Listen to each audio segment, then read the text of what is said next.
आप देख रहे हैं इंडिया टाउन न्यूज, भारत की बात। नमस्कार, स्वागत है आपका इंडिया टाउन न्यूज में। मैं हूं आपके साथ संजना कुशवाहा। भारत की खेल संस्कृति में अगर किसी खिलाड़ी ने अपने खेल, अनुशासन और समर्पण से पूरी दुनिया में देश को पहचान दिलाई है तो वह नाम है मेजर ध्यानचंद। जी हाँ, उनका नाम सुनते ही दिमाग में हॉकी और उनके जादुई खेल की तस्वीर उभर आती। जिस दौर में भारत आजाद तक नहीं हुआ था, उस वक्त ध्यानचंद ने अपने खेल से पूरी दुनिया को झुकने पर मजबूर कर दिया। उनकी जयंती 29 अगस्त यानी आज पूरा देश राष्ट्रीय खेल दिवस के रूप में मना रहा है। देखिए हमारी खास रिपोर्ट। मेजर ध्यानचंद का जन्म 29 अगस्त 1905 को इलाहाबाद में हुआ। उनका असली नाम था ध्यान सिंह। बचपन से ही उन्हें खेलों में दिलचस्पी थी, लेकिन हॉकी की दुनिया में उनका सफर तब शुरू हुआ जब उन्होंने 16 साल की उम्र में ब्रिटिश भारतीय सेना ज्वाइन की। सेना में रहते हुए उन्होंने खेल के लिए समय निकालना शुरू किया। खास बात तो ये थी कि वह अक्सर चांद की रोशनी में देर रात अभ्यास करते थे। उनके साथी उन्हें मजाक मजाक में ध्यानचंद कहने लगे, यानी कि चांदनी रात में प्रैक्टिस करने वाला ध्यान। यही नाम बाद में उनकी पहचान बन गया। ध्यानचंद जब मैदान में उतरते थे तो लगता था जैसे गेंद उनकी स्टिक से चुंबक की तरह चिपकी हुई है।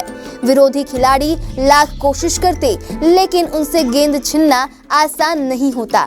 उनकी प्रतिभा इतनी अनोखी थी कि नीदरलैंड में भी एक बार उनकी स्टिक तोड़कर देखी गई ताकि पता चले कहीं उसमें कोई चुंबक या तकनीक तो नहीं लगी। लेकिन वहां भी सच यही निकला कि यह सब ध्यानचंद के जादुई हुनर का कमाल है।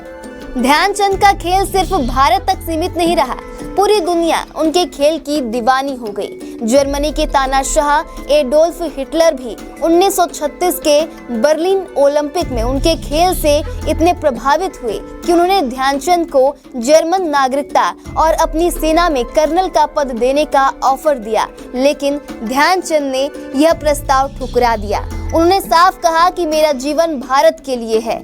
यह उनका देश प्रेम था जिसने उन्हें और भी महान बना दिया। ध्यानचंद का दौर भारतीय हॉकी का स्वर्णिम युग कहा जाता है।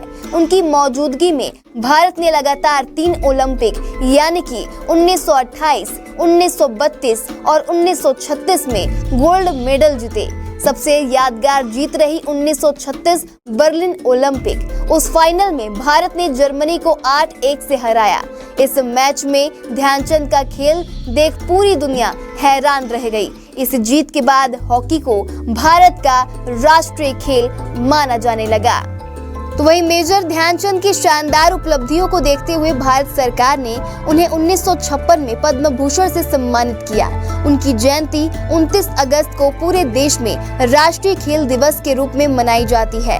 इस दिन देश भर में खिलाड़ियों को सम्मानित किया जाता है और खेलों के प्रति जागरूकता बढ़ाई जाती है।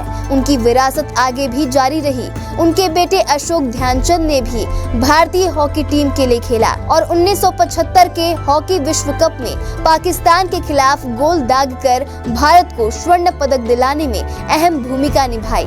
आपको बता दें, आज भी मेजर ध्यानचंद हर भारतीय खिलाड़ी के लिए एक प्रेरणा है। उनका जीवन सिखाता है कि मेहनत, अनुशासन और देशभक्ति से कोई भी खिलाड़ी इतिहास में अमर हो सकता है। उनकी कहानी सिर्फ खेल तक सीमित नहीं है, बल्कि यह संदेश देती है कि सच्चा खिलाड़ी वही है जो अपने देश के सम्मान को सबसे ऊपर रखे। मेजर ध्यानचंद सिर्फ एक खिलाड़ी नहीं थे, बल्कि वे भारत के हॉकी का जादूगर, राष्ट्रीय गर्व और खेल भावना की मिसाल। उनके कारण भारत ने दुनिया के मंच पर अपना सिर ऊंचा किया।